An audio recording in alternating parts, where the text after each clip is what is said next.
નમસ્કાર વિદ્યાર્થી મિત્રો, કેમેસ્ટ્રીની ઓનલાઈન લેક્ચર સિરીઝમાં આપ સર્વ મિત્રોનું હાર્દિક સ્વાગત છે. સો લાસ્ટ લેક્ચરમાં આપણે કેમિકલ બોન્ડિંગ સ્ટાર્ટ કર્યું હતું. Chemical bonding, okay. સો આજે બીજો લેક્ચર છે કેમિકલ બોન્ડિંગનો. લાસ્ટ લેક્ચરમાં આપણે 3 એક્ઝામ્પલ જોયા અને એનું હાઇબ્રિડાઇઝેશન વિશે વાત કરેલી. ઓકે, સો ચાલો હાઇબ્રિડાઇઝેશનનું ફોર્મ્યુલા શું હતું? હાઇબ્રિડાઇઝેશન ઇઝ ઇક્વલ ટુ આપણે શું લખતા? Number of valence electron plus number of monovalent atom plus or minus charge divide by 2. Okay, so હાઇબ્રિડાઇઝેશનનું ફોર્મ્યુલા હતું નંબર ઓફ વેલેન્સ ઇલેક્ટ્રોન. એનો મતલબ શું થાય? નંબર ઓફ વેલેન્સ ઇલેક્ટ્રોનનો મતલબ બાહ્યતમ કક્ષામાં કેટલા ઇલેક્ટ્રોન છે. કોઈ પણ તત્વમાં બાહ્યતમ કક્ષામાં જે ઇલેક્ટ્રોન ટોટલ કાઉન્ટ કરી લેશે એના માટે આ સિમ્પલ આપણે પી બ્લોક લખેલું હતું લાસ્ટ લેક્ચરમાં, અને બધામાં નંબર ઓફ વેલેન્સ ઇલેક્ટ્રોન મેં તમને લખાવી દીધા હતા. પ્લસ આજે ફરીથી જોઈ લઈ. ઓકે, સો ચાલો પ્લસ બીજું શું છે? Number of monovalent atom. એનો મતલબ શું થાય? જેની સંયોજકતા એક હોય એવા એટમ, એટલે કે જેના ઉપર એક ચાર્જ આવતો હોય એવા એટમ. દાખલા તરીકે hydrogen, chlorine, bromine, iodine, fluorine, આ બધાની સંયોજકતા કેટલી હશે? એક હશે, કેમ કે આ બધા ઉપર ચાર્જ એક આવે. Okay, so plus or minus અહીં આ રીતે ચાર્જ લખેલો છે, plus or minus charge. Okay, so charge જો ઉપર પ્લસ હોય તો માઇનસ કરશું, માઇનસ હોય તો પ્લસ કરશું. જો ચાર્જ જ ના હોય તો આપણે ચાર્જ કંઈ એડ કરવાની જરૂર છે નહીં. આખા એને ડિવાઈડ બાય શું? 2. ઓકે, સો એક સિમ્પલ બેઝિક ફોર્મ્યુલા હતી હાઇબ્રિડાઇઝેશન ફાઇન્ડ કરવાની. આ બધું બેઝિક જ ચાલે છે હજી, કેમ કે આ બધું આવડશે તો તમને આ ચેપ્ટર ઇઝીલી આગળ જતા એમાં ક્વેરી આવશે નહીં. ઓકે, સો પહેલાં હાઇબ્રિડાઇઝેશન બધા એના ફાઇન્ડ કરતા શીખી લઈ. પ્લસ હાઇબ્રિડાઇઝેશન ઉપરથી શેપ કઈ રીતે છે, એમાં બોન્ડ એંગલ કેટલો બનશે, ત્યાર પછી એના અમુક એક્ઝામ્પલ્સ જોઈએ જેથી કરીને વધારે આઈડિયા આવે હાઇબ્રિડાઇઝેશન વિશે. ઓકે, સો આપણે સ્ટાર્ટ કરીએ છીએ. ચાલો પહેલાં તો હું ફરીથી તમને પી બ્લોક એલિમેન્ટ આપણે લાસ્ટ લેક્ચરમાં જે લખ્યા હતા એ લખી નાખી, બિકોઝ કે એના ઉપરથી આપણે નંબર ઓફ વેલેન્સ ઇલેક્ટ્રોન વિશે માહિતી મેળવી શકીએ. ચાલો હવે આવર્ત કોષ્ટકમાં પહેલાં તો તમને 1 થી 20 તત્વોના નામ તો આવડતા જ હશે. એમાં આપણે બોરોનથી સ્ટાર્ટ કરી. બોરોન છે એ 5 નંબર આવશે. ઇટ મીન્સ એનો પરમાણુ ક્રમાંક કેટલો થશે? 5. ચાલો બોરોન, ત્યાર પછી કાર્બન, ત્યાર પછી નાઇટ્રોજન, ત્યાર પછી ઓક્સિજન, ત્યાર પછી ફ્લોરિન, ત્યાર પછી નિયોન. ઓકે, સો આ રીતે તમે 5 થી લઈને 10 સુધી લખ્યા છે. 5 કોણ આવશે? Boron, 6 carbon, 7 nitrogen, 8 oxygen, 9 fluorine ને 10 નિયોન. ઓકે, સો ચાલો આ બધા જે છે એ આવર્ત કોષ્ટકમાં તમે જોશો તો સમૂહ 13 થી લઈને સમૂહ 18 ના તત્વો છે. આ બધા ક્યાં છે? અહીંયા સમૂહ નંબર 13 આવે, 14, 15, 16, 17, 18. ઓકે, આ રીતના છે. આ બધાને પી વિભાગના તત્વો તમે કહેતા. શું કામ? કે આ બધામાં છેલ્લો ઇલેક્ટ્રોન જે આવશે કઈ કક્ષામાં આવશે? પી કક્ષામાં આવશે. તો આ બધાને આપણે શું કહેતા? પી બ્લોક એલિમેન્ટ, પી કક્ષાના પી વિભાગના તત્વો. ઓકે, સો ચાલો આમાં આપણા સિમ્પલ એક તમને શોર્ટકટ ટ્રીક આપી હતી યાદ રાખવા માટે. કઈ રીતે યાદ રખાય? પછી બોરોન ફેમિલી છે એને બેંગન, આલુ, ગાજર, ઇન થેલા. ઓકે, ચાલો કાર્બન ફેમિલી માટે કહે શિવજી, સુનો પ્રભુ. ઓકે, નાઇટ્રોજન ફેમિલી માટે નેપાળ, પાકિસ્તાન, અફઘાનિસ્તાન, સહ ભિખારી. ઓકે, સો આ રીતે યાદ રાખજો તમે. ત્યાર પછી ઓક્સિજન ફેમિલી માટે ઓલ્ડ સ્ટાઇલ સે ટિપોગેતો पिटोगे। ओके, हेलोजन माटे फिर कहल बाहर आए एटीकेटी में। ओके, फिर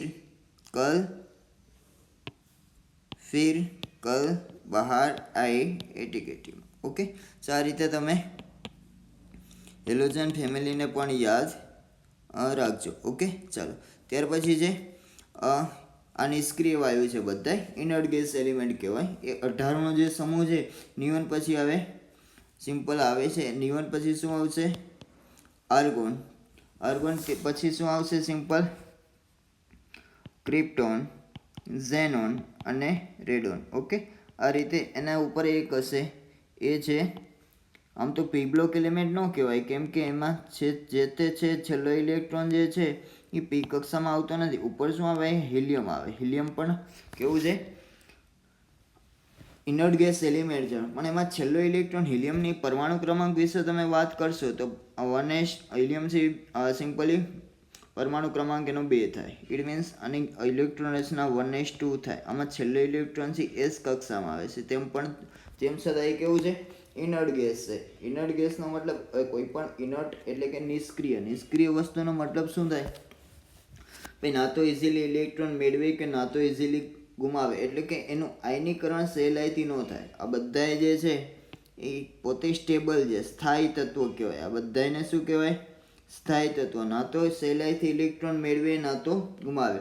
आ बधायने आपणे इनर्ट गैसमां कन्सिडर करीए छीए। ओके, सो चालो अहींया सुधी आपणे जोयुं तो प्लस आ बधायमां हुं तमने वेलेन्स इलेक्ट्रॉन लखाई दઉં। आ बधायमां वेलेन्स इलेक्ट्रॉन चालो कोईपण बोरोन फेमिलीनो मेम्बर आवशे तो बधाय पासे वेलेन्स इलेक्ट्रॉन 3 हशे। केटला? आपणे आ रीते लखी दीए नंबर ऑफ वेलेन्स इलेक्ट्रॉन आ बधाय पासे केटला हशे? 3। चलो हवे कार्बन फेमिलीनो कोईपण मेम्बर आवे, कार्बन होय, सिलिकॉन होय, गैलियम होय, एसएन स्टेनस होय के पछी लेड होय, आ बधाय होय, बधाय पासे वेलेन्स इलेक्ट्रॉन केटला हशे? 4। ओके, आने टीन पण वच्चे एसएन नी संज्ञा जे टीन छे एनी संज्ञा कई होय? एसएन। त्यार पछी नाइट्रोजन फेमिली पारा हशे तो एना पासे वेलेन्स इलेक्ट्रॉन 5। ओके, ऑक्सीजन पासे वेलेन्स इलेक्ट्रॉन 6, हेलोजन पासे वेलेन्स इलेक्ट्रॉन 7 અને આ બધાય નિષ્ક્રિય વાયુ હિલિયમને બાદ કરતા આ બધાય નિષ્ક્રિય પાછું વેલેન્સ ઇલેક્ટ્રોન હશે 8। ઓકે, ચાલો પ્લસ મોનોવેલેન્ટ એટમની પણ વાત કરી દીધી મેં। મોનોવેલેન્ટ એટમ એટલે કે જેની સંયોજકતા એક હોય એવા હાઇડ્રોજન હોય, ક્લોરીન હોય, બ્રોમિન હોય, આયોડિન હોય, ફ્લોરિન હોય। ઓકે, અને चार्ज जो चार्ज प्लस हो तो आपणे माइनस करी ने जो चार्ज माइनस हो तो आपणे शुं करशुं? प्लस करशुं। अने सिम्पली लास्ट लेक्चर में मैं तमने अमुक एक्जाम्पल आपणे काउंट कर्या। आ एक्जाम्पल जे छे ते आपणे जोया हता। एमां 3 हता। एमां पेलुं हतुं मीथेन। चलो फरी आज रिवाइज करावी दઉં। चलो CH4 रेडी। CH4 છે કે એની મોલેક્યુલર ફોર્મ્યુલા છે મિથેનની। મિથેન આલ્કેન સમૂહનું પેલું મેમ્બર મિથેન। ચાલો એ મિથેનમાં ચાલો જોઈએ। પહેલાં તો આમાં સિમ્પલ આપણે શું જોતા? આ બેમાંથી central metal ion central atom કોણ છે? મતલબ કે કેન્દ્રમાં કોણ ગોઠવાય છે? ઓછું હોય। આમાં કાર્બન 1 છે અને હાઇડ્રોજન કેટલા છે? 4 છે। આમાં કાર્બન 1 છે, ઇટ મીન્સ સેન્ટ્રલ એટમ આમાં કોણ છે? કાર્બન છે। તો કાર્બનના પહેલાં શું જોવાના? આપણે वेलेन्स इलेक्ट्रॉन जोवाना। चलो हवे आमां उपर जाए। आ पी ब्लॉक में पाछा आवी। भाई कार्बन क्या आव्युं छे आमां कन्सिडर करो। चलो कार्बन आ रह्युं छे। चलो कार्बन उपर वेलेन्स इलेक्ट्रॉन केटला छे? अहींया 4 छे। केटला छे? आ रीते 4 वेलेन्स इलेक्ट्रॉन छे। तो आपणे वेलेन्स इलेक्ट्रॉन केटला लखाय? 4 प्लस एमां शुं छे? Number of monovalent atom. बीजुं शुं छे? Number of monovalent atom. एनो मतलब जेनी संयोजकता 1 होय एवा केटला एटम जॉइंट थयेला छे? चलो चेक करीए। अहीं संयोजकता 1 होय 4 हाइड्रोजन छे। आ 4 हाइड्रोजन छे। 4 हाइड्रोजननी संयोजकता केटली होय? हाइड्रोजननी 1 होय। ओके, सो चालो आपणे 4 शुं एड करशुं? हाइड्रोजन। हवे उपर अहींया कई चार्ज छे? આ સ્પીસીસમાં અહીંયા ક્યાંય ચાર્જ છે તો કે ના ચાર્જ નથી. ઇટ મીન્સ ચાર્જ અહીંયા એડ કરવાનો નહીં. છેદમાં 2. તો ઓવરઓલ શું થયું? 8/2 બરાબર 4. આપણે એક લાસ્ટ ટાઈમ મેં તમને લખાવ્યું હતું. આ મળીને ઇલેક્ટ્રોન પેર કહેવાય. શું કહેવાય? ટોટલ ઇલેક્ટ્રોન પેર કેટલી મળી છે? 8 મળી છે. સોરી 8/2 એટલે 4 મળી છે. ચાલો હવે હું તમને એક લખાઈ દઉં ફરી વખત. ઇલેક્ટ્રોન પેર જો 2 હોય તો હાઇબ્રિડાઇઝેશન. ચાલો એક બાજુ ઇલેક્ટ્રોન પેર રાખી અને બીજી બાજુ આપણે શું રાખશું? હાઇબ્રિડાઇઝેશન. ઓકે. સો ચાલો ઇલેક્ટ્રોન પેર 2 હોય તો હાઇબ્રિડાઇઝેશન sp હોય. ઇલેક્ટ્રોન પેર 3 હોય તો હાઇબ્રિડાઇઝેશન sp2 હોય. ઇલેક્ટ્રોન પેર જો 4 હોય તો હાઇબ્રિડાઇઝેશન sp3 હોય. ઇલેક્ટ્રોન પેર જો 5 હોય તો હાઇબ્રિડાઇઝેશન તમારે આવશે sp3d. ઓકે. સો ઇલેક્ટ્રોન પેર જો 6 હોય ઇટ મીન્સ ચાલો તો હાઇબ્રિડાઇઝેશન પોસિબલ છે sp3d2 અથવા d2sp3. ઓકે. સો ચાલો અહીં મિથેનમાં અહીં કેટલી ઇલેક્ટ્રોન પેર ટોટલ કેટલી મળી છે? 4 મળી છે. એનો મતલબ આમાં 4 હોય તો હાઇબ્રિડાઇઝેશન ક્યુ હોય? sp3. ઓકે. સો આમાં હાઇબ્રિડાઇઝેશન ક્યુ થશે? sp3. ઓકે. અને આના આપણે શેપ વિશે પણ વાત કરી હતી. ચાલો આ 4 ઇલેક્ટ્રોન પેર ટોટલ કેટલી છે? અહીંયા ઇલેક્ટ્રોન પેર ટોટલ 4 છે. ઇલેક્ટ્રોન પેર પાછી 2 પાર્ટમાં ડિવાઈડ થાય. એક તો બોન્ડ પેર હોય, બીજું લોન પેર હોય. ઓકે. સો ચાલો આમાં ચેક કરીએ આપણે મિથેનમાં. આ મોઇટી લીધી ઇટ મીન્સ આ સ્ટ્રક્ચર લીધું મિથેનનું મેં. એમાં કાર્બન કેટલા છે? ઇટ મીન્સ ચાલો કાર્બન 1 છે. એની સાથે જોઈન્ટ થયેલા એટમ કેટલા છે? 4 છે. ચાલો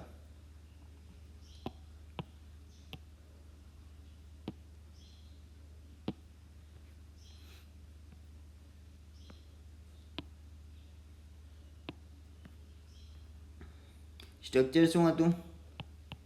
CH4. ઓકે. સો ચાલો હવે કાર્બન છે એને કેટલા બંધ બનાવ્યા? 4 હાઇડ્રોજન જોડાયેલા છે. ઇટ મીન્સ 4 છે એ કેવી છે? બોન્ડ પેડ છે.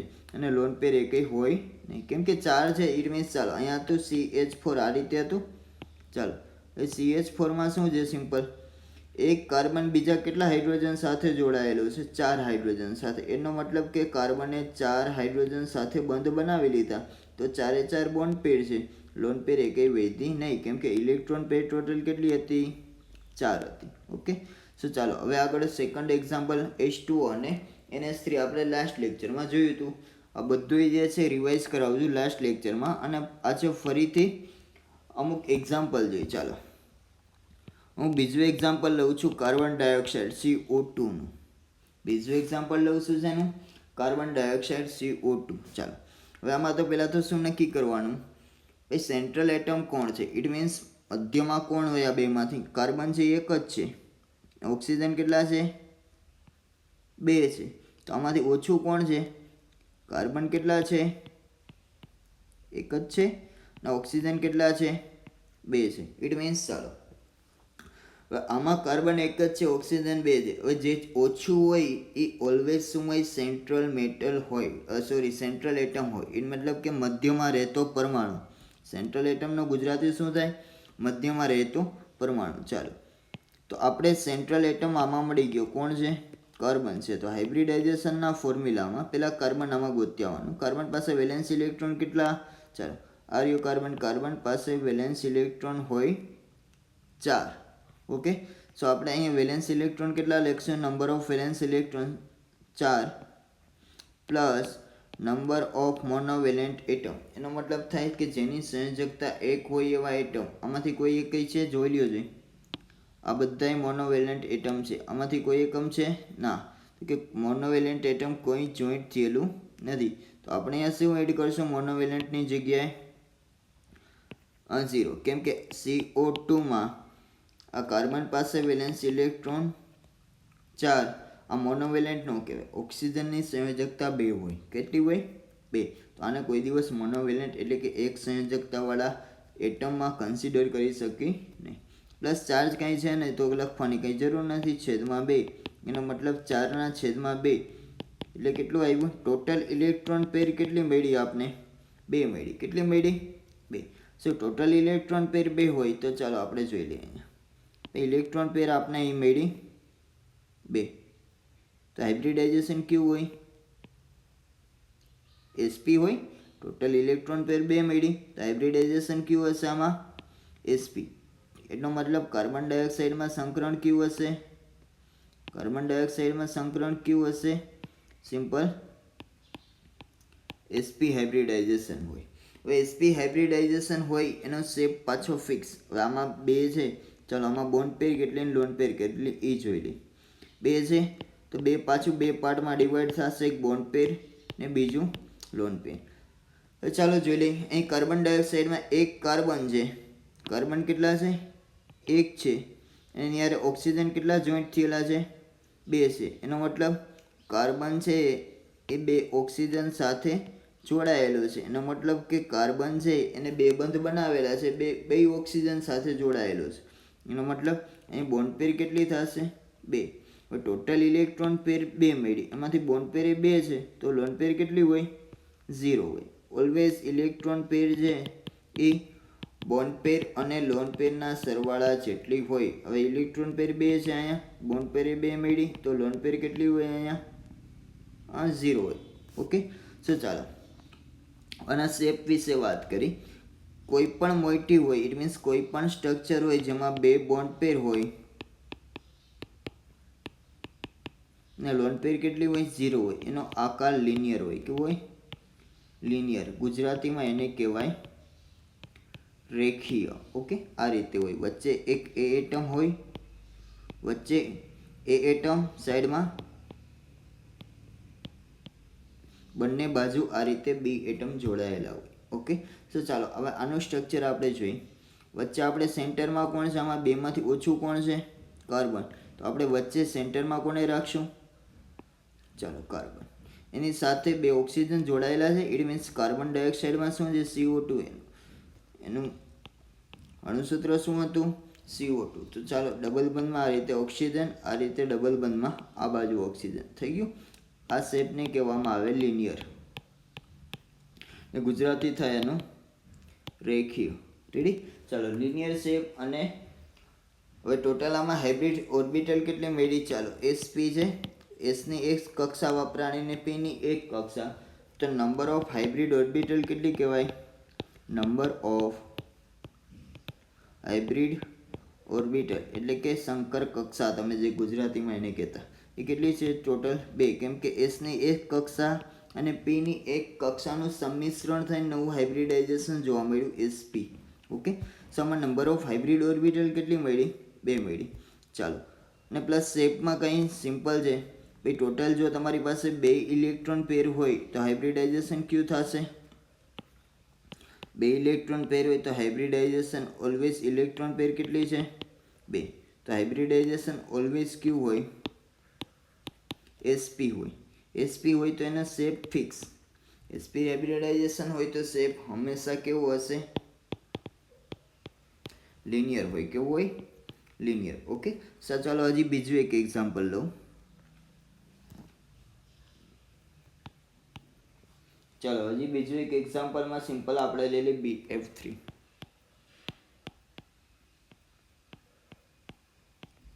BF3. ચાલો હવે આમાં ચેક કરી. આમાં સેન્ટ્રલ એટમ પહેલાં ગોતવાનું. ઇટ મીન્સ ચાલો BF3 જે છે એમાં સેન્ટરમાં કોણ હશે? બોરોન એક જ છે. ફ્લોરિન કેટલા છે? 3 છે. એનો મતલબ સેન્ટરમાં કોણ હશે? બોરોન. તો બોરોનના પહેલાં વેલેન્સ ઇલેક્ટ્રોન જોવાના.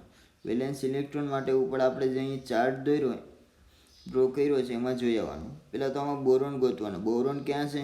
તૈયારીઓ. બોરોન ઉપર વેલેન્સ ઇલેક્ટ્રોન કેટલા લખ્યા છે આપણે? 3 લખ્યા છે. કેટલા લખ્યા છે? 3. ઓકે.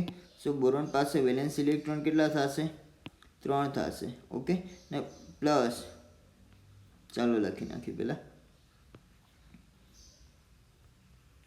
ચાલો બોરોન પાસે વેલેન્સ ઇલેક્ટ્રોન કેટલા થશે? 3 પ્લસ જેની સંયોજકતા 1 હોય એવા કેટલા એટમ જોઈન્ટ થયેલા છે? તો કે આ 3 ફ્લોરિન કે જેની સંયોજકતા 1 છે એવા 3 ફ્લોરિન છે. તો 3 વત્તા 3 ઉપર ચાર્જ છે કંઈ? ના, ચાર્જ નથી. તો આપણે શું કરશું? ચાર્જ કંઈ એડ કરવાની જરૂર નથી. તો 3 વધતા 3 છેદમાં 2 આના બરાબર શું થાય? 6/2. આ ઇલેક્ટ્રોન પેર બરાબર થાય, ટોટલ થાય ઇલેક્ટ્રોન પેર બરાબર કેટલી મળી આપને? 3. હવે ઇલેક્ટ્રોન પેર 3 છે એનો મતલબ આમાં હાઇબ્રિડાઇઝેશનમાં જોઈ આવી પાછું ઇલેક્ટ્રોન પેર 3 હોય એટલે મીન્સ આ રહ્યું. ચાલો, ઇલેક્ટ્રોન પેર 3 હોય તો હાઇબ્રિડાઇઝેશન કેવું હોય? sp2 હોય. કેવું હોય? sp2. ઇલેક્ટ્રોન પેર 3 તો હાઇબ્રિડાઇઝેશન sp2. ઓકે, સો ચાલો, આ BF3 માં ઇલેક્ટ્રોન પેર 3 મળી તો આમાં હાઇબ્રિડાઇઝેશન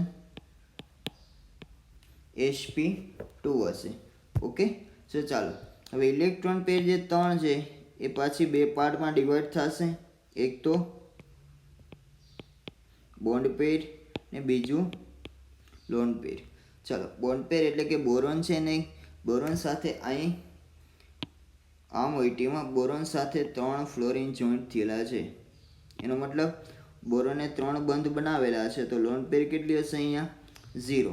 એ બોન્ડ પેર 3 હોય ને લોન પેર 0 હોય એનો શેપ આ રીતે હોય. વચ્ચે સેન્ટરમાં આવ્યું હોય 3 આ રીતે 2 જોઈન્ટ થયેલા હોય. ઓકે, સો આને ટ્રાયગોનલ પ્લાનર શેપ કહેવાય. શું કહેવાય?